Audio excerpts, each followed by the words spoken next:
Hello, ladies and gentlemen, and a very warm welcome to the program. You're watching Smart 24 TV, where we drive your business. My name is Anthony Sebale, your host. This is Financial Markets, and on this show, we have specified our direction, and that is going to be driving business towards the capital markets of Uganda. The capital markets of Uganda have been growing and growing steadily over the years, and we are saying you can be part of this growth if you get the right information, you deal with the right people, and get, of course, the right information. Now, in the last few months, we've been covering a couple of topics, including stocks, bonds. We've covered cryptocurrency, and many more, of course, segments have been also towards discussing what the capital markets are and where we are at in Uganda. However, from the Capital Markets Authority point of view, which is the regulator in this space, regulation, market supervision is a very, very key part of the capital markets. As without this, we may have a lot of chaos, Ponzi schemes, and many, many more dubious ways of actually swindling people's money on the market. Tonight, we have Mr. Dennis Kizito, who is the Director, Market Supervision for the Capital Markets Authority of Uganda. Mr. Kizito, you're most welcome to the show. Thank you, and thank you for hosting me. You're welcome. I've been looking forward to actually meeting you on the show, and many people have actually been waiting for someone like you, especially coming from the Market Supervision Department, because when we talk about Capital Markets Authority, your role basically is to regulate and make sure that the market is also protected. You know, people in the market are protected. The market is actually doing what it's supposed to do. Tell us about your role as the market supervisor or the director market supervision at CMA. Okay, that's an interesting question, and thank you again for hosting me. The role of market supervision, I would like to talk to it in terms of the department. What does the market supervision department do at Uganda's Capital Markets Authority? What we do can be summarized in terms of we do license market intermediaries. We are the department that interfaces with whoever wants to apply for a license to play some role within Uganda's capital markets. So we do receive those applications, we do review them against the legal framework that we have for the particular license application categories. And then after that, we do recommend approval or rejection of those applications. Now, that is at what we call the door or the gate of Uganda's capital markets. That's what we do there. Yeah. But once we've licensed these persons, they come into the market and they are ready to provide services to the general public. We don't stop at overseeing their license application process, but the department goes ahead now to oversee their conduct. How do they interface with the investors? Are they servicing the investors well? Are there any conflict of interests? Are there any insider dealing cases? Are they involved in some kind of malpractices and market abuses? So in summary, the role of Market Supervision Department is to license and monitor the conduct of licensed persons in Uganda's capital markets. Amazing. Now, talking about, before we get into our discussion today about ensuring stability and, of course, integrity in the market, what are some of the key challenges that you look at currently in your own perspective concerning the capital markets in Uganda? Because when you look at the economic space in Uganda, Bank of Uganda reports show that the economy is quite resilient. However, things like the shilling's depreciation, interest rates, variability, and so on, have still bombarded the market. But in the face of the capital markets and from the market supervision perspective, what are some of the challenges you've spotted? Okay, thank you again for that question. You see, in market supervision, there is a school of thought that an educated investor is a protected investor. And that kicks in the debate about awareness. Awareness of financial markets has been quite a critical key growth factor for financial markets or capital markets, if I may call them, for countries within sub-Saharan Africa. So in countries or those jurisdictions where you see there are low levels of awareness, that's where you see many Ponzi schemes and investment frauds taking place. So I would say that one of the key challenge that we are facing is awareness, low levels of awareness, because if even in the investment world, they will tell you that if you don't understand something, please don't put your money there. So we need to do a lot of awareness. I think you're aware that the authority has embarked on a massive awareness campaign to equip Ugandans with knowledge about financial markets, how they operate, and also how to spot investment scams for that matter. The second challenge, I would say, away from the markets and stability, is a political will. The political will is key in development of financial markets. What do you mean political? Political will is how positive the political arm of the economy is to welcoming transformative policies that are put in place to transform the capital markets. Of recent, it used to be a big problem, but previously, it used to be a big problem. But of recent, we've seen positivity coming from the political wing as far as transforming Uganda's capital markets are concerned. That's amazing. You've had how many amendments of the Capital Markets Act? We've had one so far. One, yeah. Okay. But I think the next one is also in the offing, maybe it will come through. Yeah. But usually with political will is really, it is measured by the willingness and the ability of the political arm of the economy to push for transformative policies that are going to help bring the markets closer to the people and also with an overriding objective of causing socio-economic transformation through the use of financial markets. Amazing. The next key challenge I would want to talk about is unemployment, because you see capital markets, the foundations of capital markets are made up of two critical areas, and those are the deficit financing units and also the surplus financing units. The deficit financing units are units, I would like simply put, are the manufacturing entities of any economy. They are deficit financing because always they need money to do their operations. And now the surplus, on the other side, the surplus spending units are the people. These are the people who work and they earn and they save some money. And they are always looking for where to put this money so that it can earn a return. So the interplay between these two sides cause the operations of the capital markets to blossom. So the surplus spending unit is always in cases where there are low levels of employment. You find that or where you have high levels of unemployment, you find that the surplus spending unit doesn't have the money because they are not employed, they are not earning.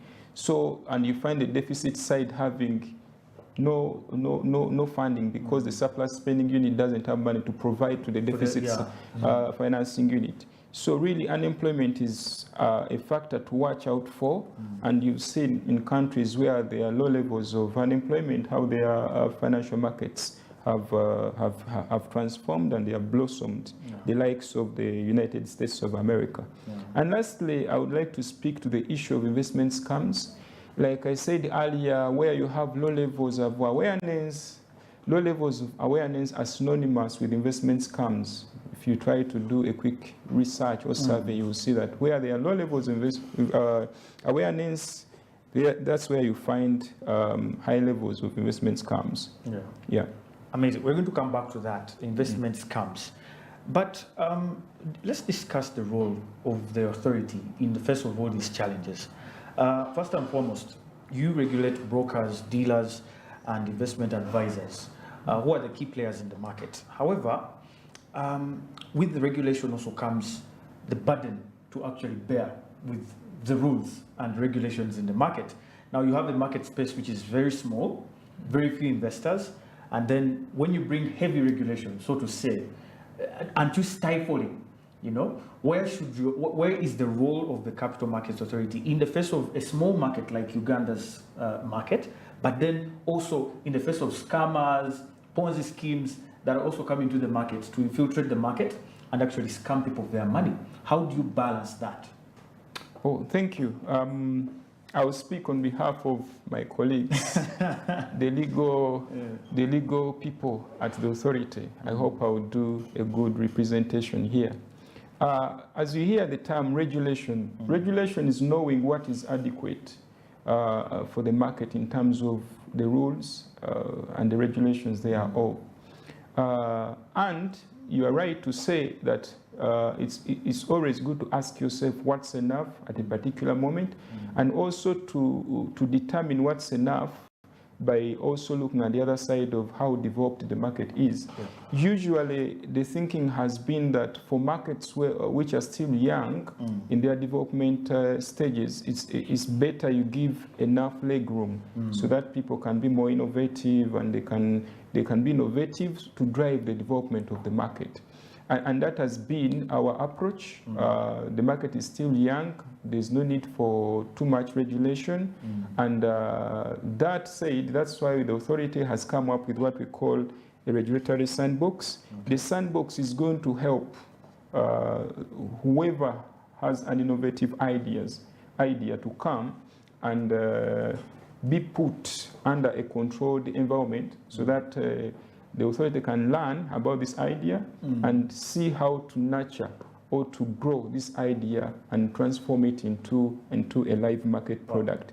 Yeah, so my quick response and in summary, my response to this is that we measure and we know and we take cognizance of the market development level vis-a-vis the regulations that we should introduce at a particular level of the market, as it developed, as it develops. But also we need to also remember that the authority has gone an extra mile of introducing waiver provisions, waivers, or call them exemptions, within the regulatory framework.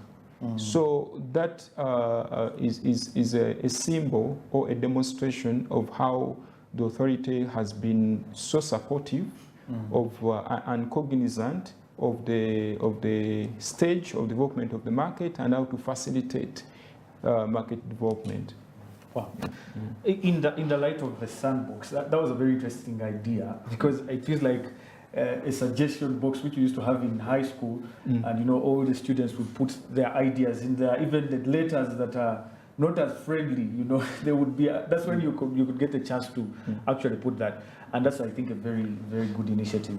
Talking about investor protection, Ugandans have been heartbroken, so to say, by so many Ponzi schemes and other scammers on the market.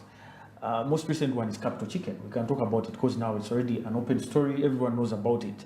How do you ensure that such Ponzi schemes, such scammers do not come on the market and actually downgrade the hearts of investors, which are already timid, you know, to invest, to kind of maneuver the market, you know, which is still at a very, very young stage, so to say. How do you ensure that we are protected 100% from scammers and Ponzi schemes in the country? Okay, thank you. First of all, let me clear the air about 100% protection. Like I said before, a protected investor is an educated investor. Yeah. Or an educated investor is a protected investor. So we can't guarantee 100% protection, but we can guarantee adequate protection. Okay. And we've done quite a number of initiatives to ensure that the market is protected. I will just mention a few of them. Market surveillance. We do survey the market with an objective of watching out for any unlicensed persons, a possibility of any unlicensed persons out there in the public trying to offer investment advice to Ugandans. And this process has really generated quite interesting findings, which we've been able to act upon before damage is done on Ugandans. In addition, of course, I've talked about the awareness campaigns that we are doing in terms of raising the awareness of the public about the Ponzi schemes and pyramid schemes and many other forms of investment frauds or investment scams that come up. Yeah. Well, in light of the actions you've taken against these market surveillance awareness campaigns, how come we still probably have people, especially online, who do not actually have licenses, for example, and are within the market, and they try to hoodwink Ugandans, into the so-called pyramid schemes and so on and so forth. Because honestly, we are living in an era where it is so difficult to detect these things at the mushrooming stage, right? So have you put in place online measures to ensure that scammers and all these Ponzi schemes are actually dealt with at the start? Even when these things are starting, people even tell you, don't tell anyone about it. So it is even hard for you to get maybe a call at your desk that, hey, there's someone actually doing this, until it is at a level where it's no longer controllable. So how are you making sure you get down to the starting stages of this? Thank you. Let me respond to that by first making a statement. The internet brings together many sorts of people with different motives and objectives. That said, there are many kind of offerings on the internet which cut across the entire financial services industry. But and you must be sure that there are very many players in terms of regulation of the financial services industry. We have the Bank of Uganda taking care of the banks. We have the Insurance Regulatory Authority taking care of the insurance sector players. We have OBRA taking care of the pension sector players, and capital markets taking care of the capital markets industry. So what happens in there is that it's not only in capital markets where we have Ponzi or pyramid schemes. Frauds happen anywhere. Banks have also been susceptible to this kind of frauds. So what happens is that each one of us dive in on the web to pick out what belongs to us. What am I trying to say here? I'm trying to speak to the fact that when a Ponzi scheme or pyramid scheme comes up, we need to dissect it and understand what structure is it taking. The moment we identify that this structure belongs to capital markets because it fits the definition of securities, that's when capital markets come in. If it doesn't, then capital markets has to... You let it go. No, it has. We have to notify because we have a forum. We call it the financial sector stability forum.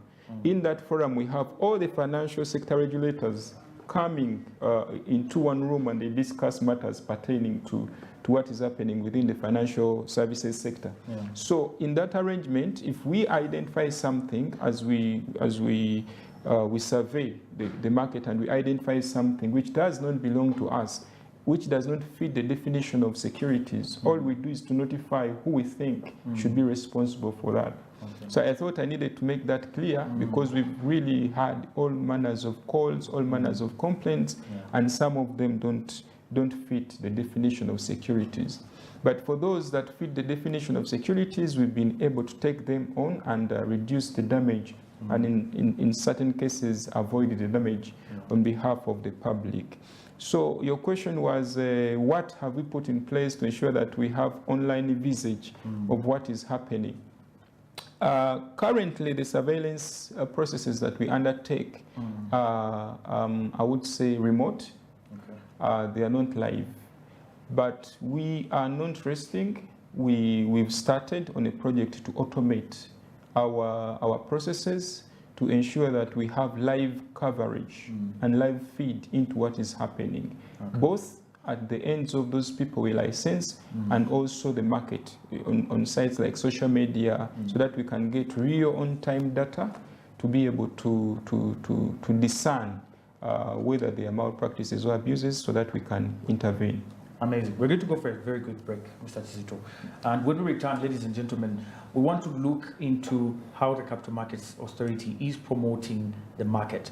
We have the market supervisor here, and they're in charge of licensing bodies such as stockbrokers, dealers within the market, to be able to foster the growth into the different parts of the country. Because without these bodies, we might not have the capital markets actually gospel spread all over the country. So how do we ensure we promote the growth, but also be able to balance innovation and regulation, and making sure that our markets are as open as possible to new investors? My name is Anthony. I'm with Mr. Dennis Tizito from the Capital Markets Authority, and we are taking a quick break. We'll return shortly. Don't touch your dial.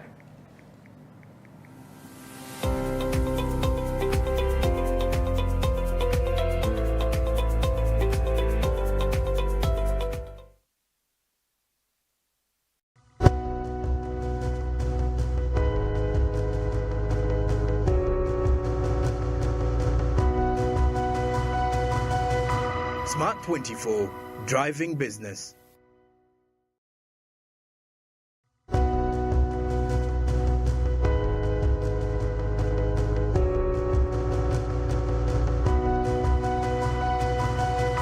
Smart 24, driving business. Everyone has a favorite housemate, and the power to keep your favorite in Big Brother's house is by voting. They need your vote each week, and here's how. You can vote on the website or mobile site. You can also vote using the My DSTV app. The higher your DSTV package, the more votes and power you get to keep your faves in the game. Voting opens every Monday and closes every Thursday. Vote now to save your faves from eviction and keep them in Biggie's house. Big Brother Niger, no lose guard. Rated 18. Brought to you by gold sponsor Guinness. Black shines brightest. Yeah. Uganda fire! Ediba fire! Ababona fire! Bannange mwebale okuwagira Uganda Queens nga nambonezebwa okugulawo emiryango gye. Mwebale kwambala langi zaffe n'emijoozi gyaffe mu ssanyu. Muyiwawo omubiri wadde tuwangudde ne bwe tuba tukubiddwa eddiba. Kati nno Uganda Queens nga yeetegekera okwambalagana ne South Africa gattako ne Congo mu Septemba ono, ate yo South Sudan yakwambalagana nayo mu October. Olwo baddiŋŋane ne South Africa ne Congo mu November. Ogwamu eki kuleeta fire.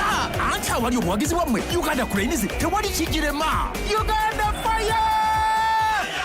Bikutuusiddwako MTN, omuwagizi wa Uganda Queens namba emu. Nga tuli wamu tewali kitulema. Cooking oil like no other makes your meal so sweet and scrumptious. The taste of Uganda, yeah, the taste of Uganda,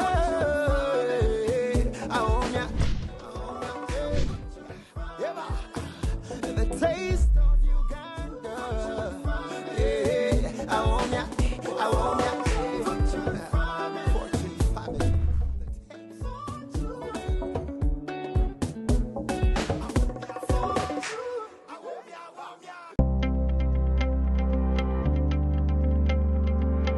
Amanya gange nze Nabaloga Barbara, naviiridde mu Kiteezi nga mbadde nkola ebyemikono mu weaving ow'emikono nga naye nkozesa ngalo na mpiso neza bulijjo. Wano mazeewo weeks 2 mu training eno, nyongedde okukuguka mu kukola table mats, nkozesa ebintu ebyaffe ebyawano ebya bulijjo ng'ebyayi, ewuzi, nga nkozesa kamashini naye obuzibu bwensanze mu kuyiga kwange kuno nti kineetagisa okuba nga nina mashini okusobola okwongera okukola ebintu byange nga bwe mbiyize nga nfunye kamashini. So neebaza aba GROW abatuteekekedde omusomo guno ne PSFU okututeekamu ssente ne batulowoozaako ne batuteekamu omusomo guno. Mbeebaliza ddala era obubaka bwempa basaba banteekemu obwesige ne ssente sobole okwongera omutindo gwange nga bwe nbiyize wano. GROW, generating growth opportunities and productivity for women enterprises.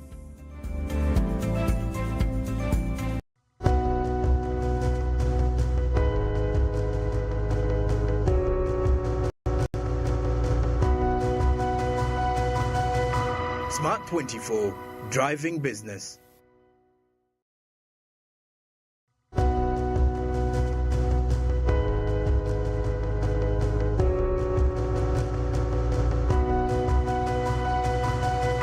Smart 24, driving business.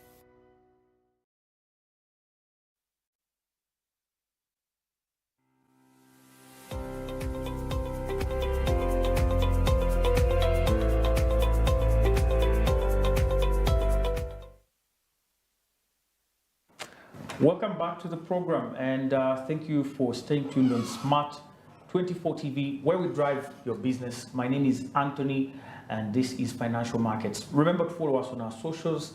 On X, you can find us at Smart 24 TV now, and on YouTube, we are live still at Smart 24 TV Live. Or you can find us in our mainstream media on GoTV channel 394 and DSTV channel 302.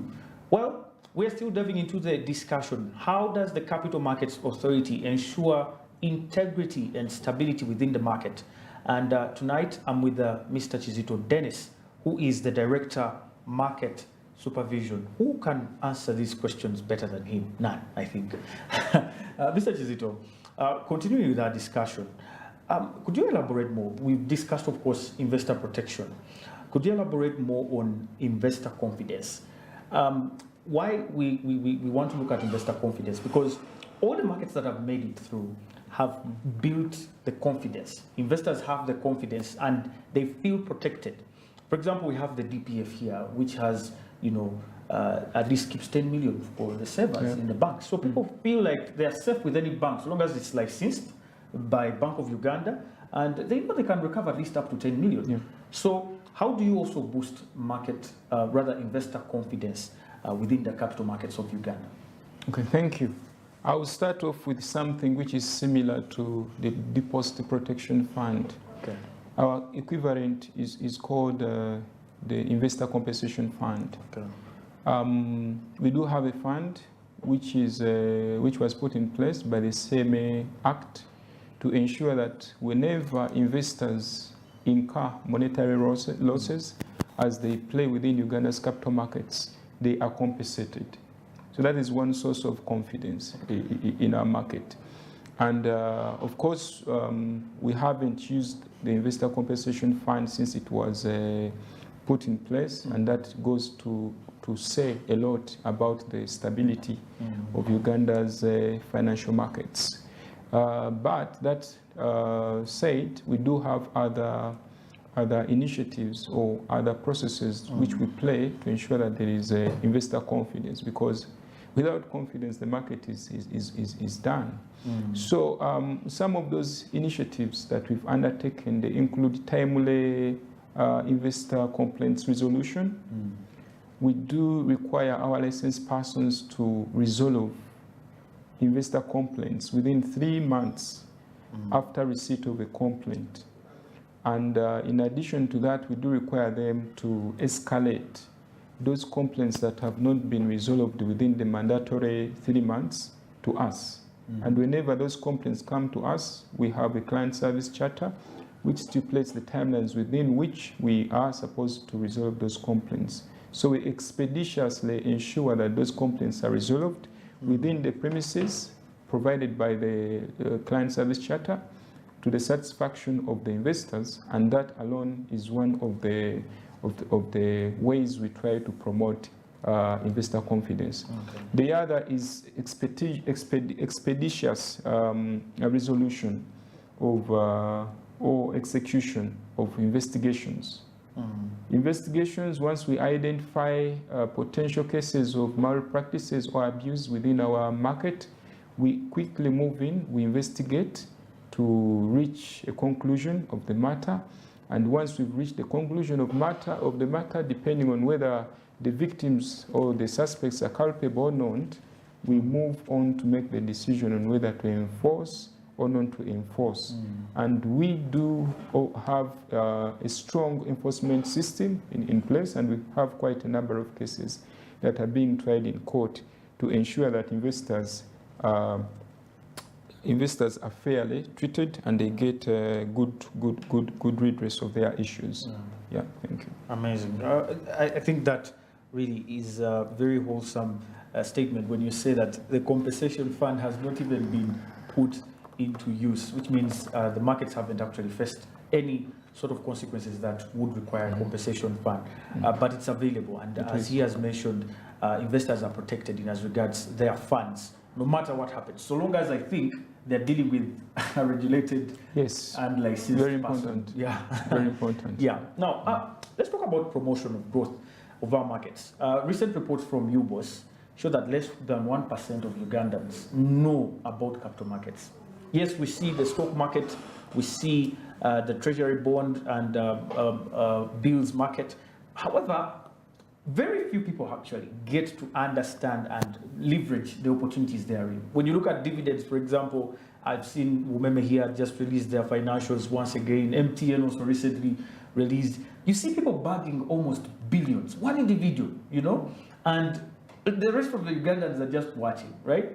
But you as a licensing agent, when you are licensing, do you have a criteria under which that person has to comply to the growth of the market?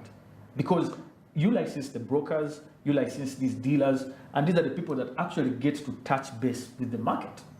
Do you have a criteria for promotion of growth and development of our market? Okay, thank you so much. The question goes back to the debate on what does a regulator do when he has to develop the market and at the same time regulate the market. It's usually a balancing act. But what we do currently is at the point of licensing, review of license applications or approval applications for debt or equity issuances, we do consider and ascertain what contribution is this license or approval application going to make to Uganda's National Development Plan number 4. So that's how far we go as of now. Now, I know there are other regulators which we are currently benchmarking with who have even gone an extra mile of introducing what they call the market development levy. Now, the market development levy is a fee charged in those jurisdictions to cater for market development activities. We have not yet taken that path as far as Uganda is concerned, but we are seriously considering that path. So for now, at licensing and approvals level, we do assess the contribution this application or this approval application is going to make to the economy and to the national, we call it NDP4, or the National Development Plan number 4. But in future, we envisage that we may have to introduce a levy, and that will help us promote market development. What we do is to promote. We don't ourselves get involved in the actual development of the market, but we are facilitative. We do a facilitative role by ensuring that the players themselves take center stage as far as market development is concerned. But that also we support it with our policy interventions by proposing to the government those areas which need to be looked into and fine-tuned to ensure that Uganda's capital markets is on a growth trajectory. Now, looking at the licensed entities so far, two securities exchanges, 5 stockbrokers, about 19 listings now on the exchange. The dealers, I'm not certain of the number, and then two dealers, and yes, it just seems like a handful. And is this intentional, or this is sufficient for the 45 million Ugandans in order to address their needs as far as capital markets is concerned? Okay, thank you. I guess the response to that is a yes and a no, because really when you see how markets have evolved, back in the days we used to have open outcry method of transacting at the exchange. It has gone because automation set in. A broker can sit anywhere, an investor can sit anywhere, go online and then feed in their orders without the broker having to come to a physical place to cry out the investor's order. So that really goes to say that with the automation, you don't need numbers. You can have one fund manager, and that fund manager can serve the entire Uganda. Yeah, the same applies like you see the likes of the telecom industry. You have how many mobile money players, but how many people are they serving? Yeah, so with automation, the debate about numbers, we can have it on another day. Yeah, but also I need to balance that with the fact that automation requires a lot of money, which money the licensed persons pull from the commissions they get from investors. So if the market is not that developed, you are going to achieve low levels of automation. And at that point, you may need now to balance the numbers, really. But as the market develops and there is more liquidity, a lot of commission to the licensed persons, then we can now talk automation and low numbers. Amazing. Thank you. Talk about the authorities' collaboration with other international organizations in order to combat cross-border financial crimes, because this has become a new crime, so to say. Cybersecurity has also been very key in addressing some of these issues. Are there some collaborations that CMA has intentionally taken in order to fight cross-border financial crimes and money laundering as well? Okay, thank you. Yeah, I would speak to that on two fronts. One is the anti-money laundering front. For that one, Uganda is a member of ESEMLAG and the Eastern Central Africa Anti-Money Laundering Group. And we also have FATF, the Financial Action Task Force. So Uganda really plays a critical role. Those are international or multi-regional agencies where various regulators come together to combat this vice of anti-money laundering. That is one initiative. So we've joined and we are actively participating. We had the last assessment last year, and we are really doing well as per the last assessment. We can only do better. But that said, away from the anti-money laundering engagements, we do have locally here, we do have the Financial Sector Stability Forum, which brings together Bank of Uganda, Capital Markets Authority, Insurance Regulatory Authority, Uganda Retirement Benefits Authority, and others. Basically, financial sector services players. And under this umbrella body, the major objective, we have quite a number, but is to combat systemic risk within the financial services industry, and also reduce or manage the risk of contagion within the financial services industry. So in there, we do quite a number of activities. We do have supervisory meetings. We do hold joint inspections. Of course, again, we want to reduce the cost of compliance. You find that one player is licensed by Capital Markets Authority, but is also licensed by UBRA, again is licensed by IRA. It will be so cost straining on this licensed person. If CMA licenses, let's say, CMA comes to inspect, let's say, in January, then in February, IRA comes, then in March, Again, UBRA comes to inspect. Yeah. So what we do under the auspices of the Financial Sector Stability Forum is that we do have joint inspections so that we can reduce the cost of compliance. And a number of other initiatives we've taken to reduce the cost of compliance. On a regional level, we do have the East Africa Security Regulators Association. It's called IASRA. This one also brings now the regional capital markets of financial services regulators within the East African region. Again, under the same objectives as the Financial Sector Stability Forum, only that at this level, they are regional objectives. We do engage in supervisory colleges where we discuss, most especially those players which cross borders. You find that someone is licensed in Nairobi, but is also licensed in Uganda.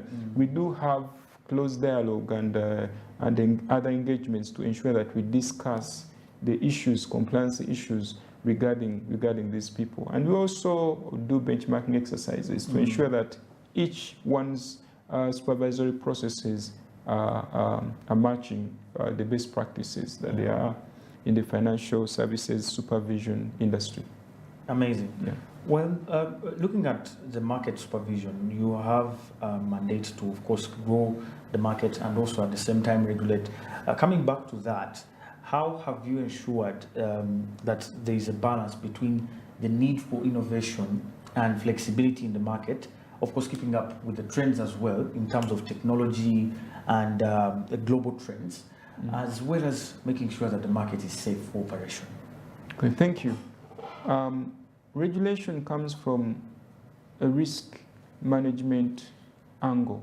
Okay. Whichever law you see and whatever provisions are there in that law, those provisions, by the mere fact that they are there and they have to be enforced, they are risk management controls. So, by that said, like we have already discussed, the markets have different stages of development, and those stages of development need to be really thought about as we decide on how much regulation a market at a particular level needs. So given that, we've had two initiatives. One is to introduce exemptions and waivers. Exemptions and waivers have been incorporated in some of our laws to ensure that innovative products are supported. Of course, that doesn't mean that we waive the requirements and we let someone go on a free road. No, yes. No. We do introduce secondary controls. Okay. So secondly, we've been able to introduce, okay, this is work in progress, the sandbox. The sandbox is going to really be the in thing once it's implemented, because it will give people more space, more play space to prove to the authority that my idea needs licensing, my idea needs to be transformed into a live market product. I hope there will be enough room for There is. Because even in the markets where this has been implemented, really, we've seen positive growth. Yeah. Because I've seen you on a debate challenge in high school. You know, these youngsters have crazy ideas, but I think most of the ideas that have transformed this world have come from young people at a very tender age sometimes. I don't know if you also think through that. Yeah, I think so. We've seen quite a number of them. Bill Gates is now old, but he was a young man when he invented Microsoft. That's right. Yeah, but I think the sandbox is really going to be a great initiative by the authority once it comes into implementation stage. Yeah. Still, in terms of flexibility, recently, I think last year or early this year, the Nairobi Stock Exchange or the Capital Markets Authority in Nairobi reviewed their listing rules. You know, they had a rule whereby, I think which we still have here in Uganda, that for a company to list, it has to have 5 years of profitability. In the issuance of the prospectus, they must make it clear that in the past 5 years they have been a profitable entity, and they reduced that down to 3 years. It was very interesting because they had a drought of IPOs for I think about 5-6 years. No IPO has been there, but I don't know if we still have that room as well here, the flexibility to see that if we can be able to even adjust the listing, licensing rules and regulations making it easier, not in a way that compromises investor protection, but in a way to open up the market. Yeah, we do have, when you look at the exchange rules, we do have a number of segments, market segments. There is the main market where those high caliber companies, high net worth companies can list, or you call them blue chips. Yeah. The Ugandan version of blue chips, the likes of MTN. Oh, why is the Ugandan version? Yeah, because you cannot compare them to the blue chips from those markets where we borrow that term from. You can't compare them appropriately. Yeah, so what happens is that the exchanges have introduced quite a number of levels or segments so that whichever company is there can figure out which segment they can play in. The introduction of those segments was, and that's why the authority approved the amendment of exchange rules to introduce these segments, is really to make it easier for people to join the market depending on their particular circumstances. If a company is a medium-sized company and it can't go to the main exchange, then it can go into the what we call the alternative market or the games market, the growth enterprise market segment. Yeah. So I would say yes, there are mechanisms to ensure that the companies, regarding on what circumstances they are in, they can be able to come and list on the exchanges that we have. Oh, amazing. Our time is fast spent, Mr. Chizito.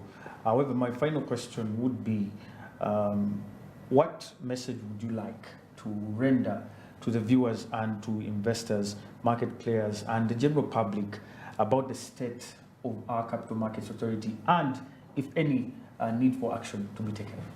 Okay, thank you so much. The capital markets in Uganda have been around for over 20 years, and we've seen growth in quite a number of sub-sectors of the market.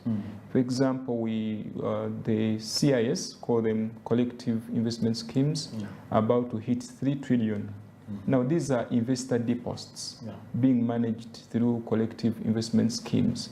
And we've seen market capitalization grow. So really the trajectory is positive, and we hope the market is going to continue growing. My call upon Ugandans is to invest in markets. I know there are many people who have money on bank accounts, and they just keep it there, and it's only just being eaten up by bank charges every day. But if someone made a decision to invest in collective investment schemes or unit trusts, the moment you earn, the moment you invest, you are going to earn from day one going forward with minimal charges. So my call upon Ugandans is to start investing today, because you don't know what is going to happen tomorrow. You need to invest for the rainy day. And also is to call upon Ugandans to be very, very careful whenever they are presented with investment opportunities. Ponzi schemes, pyramid schemes, we used to hear them as history, but now they are here. People are looking for ways of defrauding each other. So always ensure that the person before you who is presenting an investment opportunity to you is licensed by Capital Markets Authority. What's the best way to verify a license? The best way to verify a license is by that person showing you that license, a copy of that license, and use the numbers that are on that license and call us. We'll be able to confirm whether those people are licensed. For those online, you can go to our website and check out a list of our licensed persons. But in addition, we do issue regular public notices, notifying the public of approval decisions regarding licensing that we've made, and also publishing a list of our licensed persons. Wow, amazing. Thank you so much, Mr. Chizito. I was very, very honored to actually have you here. Thank you. And I hope you come back. Thank you so much. Thanks for hosting me. You're welcome. There you have it, ladies and gentlemen. That was it from us tonight. I was talking to Mr. Chizito Dennis, who is the Director, Market Supervision of the Capital Markets Authority. And you heard it from the horse's mouth. The investor confidence should actually be boosted after this. And what are you waiting for? Grab your phone, get to open an account, do something at least to be able to partake of the capital markets cake of Uganda. My name is Anthony. I'll catch you next time. Have a good night. Bye for now.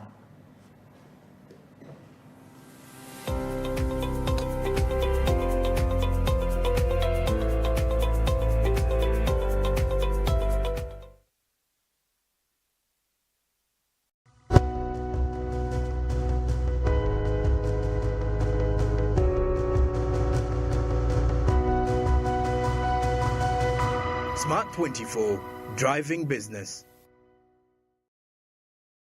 Everyone has a favorite housemate, and the power to keep your favorite in Big Brother's house is by voting. They need your vote each week, and here's how. You can vote on the website or mobile site. You can also vote using the My DSTV app. The higher your DSTV package, the more votes and power you get to keep your faves in the game. Voting opens every Monday and closes every Thursday. Vote now to save your faves from eviction and keep them in Biggie's house. Big Brother Niger, no lose guard. Rated 18. Brought to you by gold sponsor Guinness. Black shines brightest. Yeah. Bulu magic is my joy. Ono bulu magic wange. Ayo, Naraba kumabala, atukuza nonyirira ochirako enyange. Tayisa bubi fabriki, kyonna kyekiri kigwalwa bulu magic. Bulu magic is my choice. Ono bulu magic ye wange.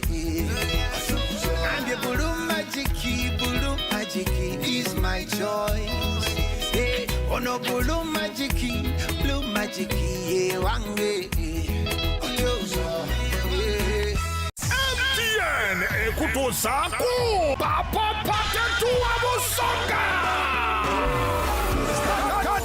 Mukaganga satubulu mwezi guno gwa munana jangu kudamuzi wotakuragibe Browns tunyumirwe ngokuyingira jinja kuba emitwalo ebiri naye tiketi wogigulira ku MTN Momo ogifuna ku mutwalo gumu ye ya VIP ya mitwalo 3 kati nonyiga *165*2 oba kozesa Momo app wegulire tiketi yo ku MTN Momo ku bei rahisi tosubwa abayimbi bonna ab'e Kampala n'ab'e Busoga papa tegekeddwa Douglas Rwanga nekutusibwako MTN. Together, we're unstoppable. We all have that friend, always by your side for the big moments. Alina drama munji. And sometimes akuteka ku pressure. But it's always there to celebrate your wins. Where would we be without our BFF? This season, enjoy the best football moments with your hashtag BFFGoTV. Get GoTV today to enjoy all the best football live on SuperSport. GoTV Uganda. Love it.